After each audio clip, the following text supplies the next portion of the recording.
हेल' लोगोफोर आंनि गोदान भिडिअ'आव फिन खेबसेबाव नोंथांमोनखौ गोसो गोथारै बरायफिननो थाबावबाय रायजो राजा नोंथांमोन दिनै जोंना बड'लेण्ड महात्सबआव थांग्रा बिथांमोनहा ट्रेनावहाय माखासे दावबायारि बिथांमोनहा जोंनिनो बर' मानसि सिखाव हाबजादों आरोना दा बेखौ खोनासंलांबाय था आं भिडिअ'खौ होना होगोन लोगोफोर हाय लोगोफोर गुड मर्निं जों दा बड'लेण्ड महात्सबआव दिल्ली फारसे थांगासिनो दङ दा दिनै थामथि सान दावबायनाया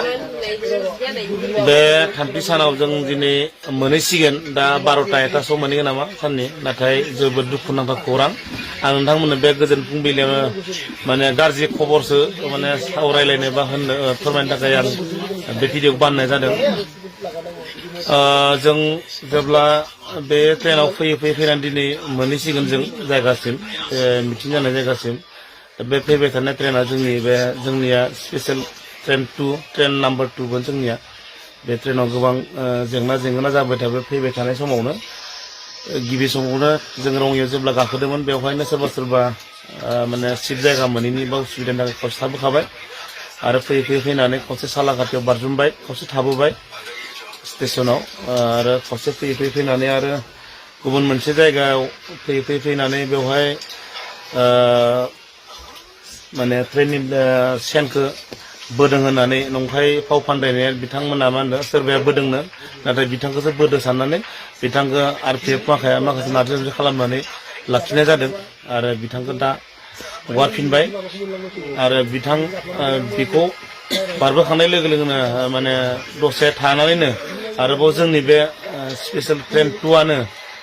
लामा गेजेर सासे मानसिखौ सौख्लायना गारबोदों थामहिनबा बिथाङा जायगायावनो माने थैखादों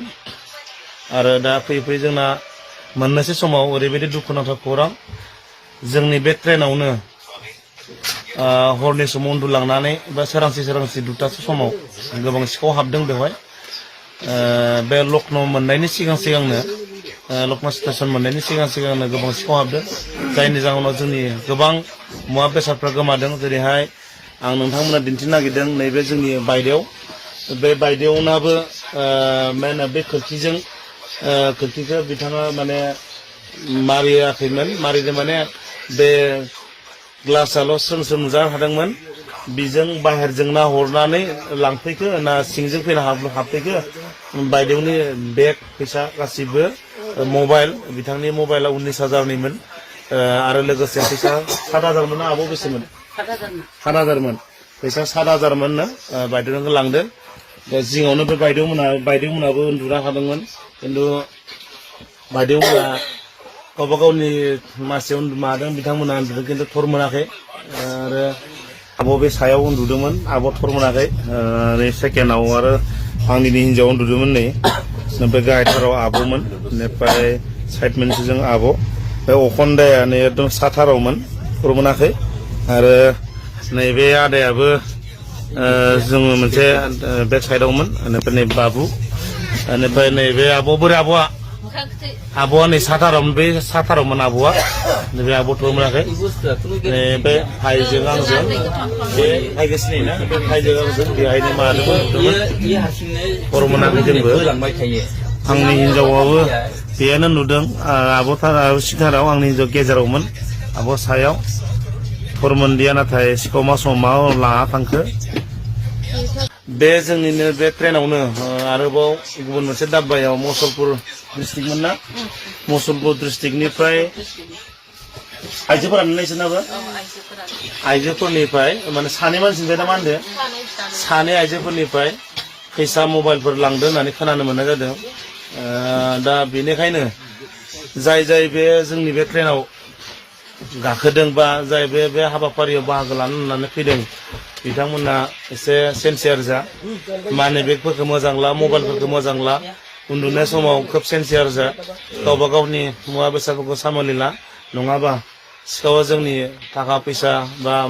मबाइल गासैखौबो खावनानै लांगोन गोबां जेंनायाव गोलैगोन थ' बेनिखायनो दिनै आब'नावथ' जि दङ बे फैसा एसे दंनाय गासिबो मबाइलबो थांबाय फैसाबो थांबाय बायदेनाव माने लाथिख' जाबाय दा बे हिसाबै गोबां दुखुनि खोथा नाथाय जों गावबा गावनि मानसि हिसाबै जोङो एसे आब'खौ मदद होलायनांगोन बिनि थाखायनो जोंनि सालबारि ब्लकनि ना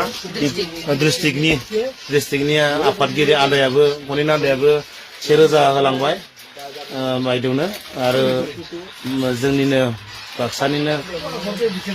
माने गबरथना ब्लकनि पिसिडिसि माने बाबारि पिसिडिसि चेयारमेन जगेश दैमारि बिथाङा आब'नो 500 होलांदों आरो दा आंबो 500 होगोन होननानै आब'नो बुंदों दा बेबायदि दा जोंनि जाय बिथांमोना महोत्सवआव बाहागो लानो फैदों बिथांमोना जाहाथे जों बयबो मोजाङै जायगासिम सहैयो बिनि थाखायनो मुवा बेसाद मोजां जोथोन ला बयबो सेन्सियार जालाय आं बेखिनिखौ खावलायबाय गोजोन्थों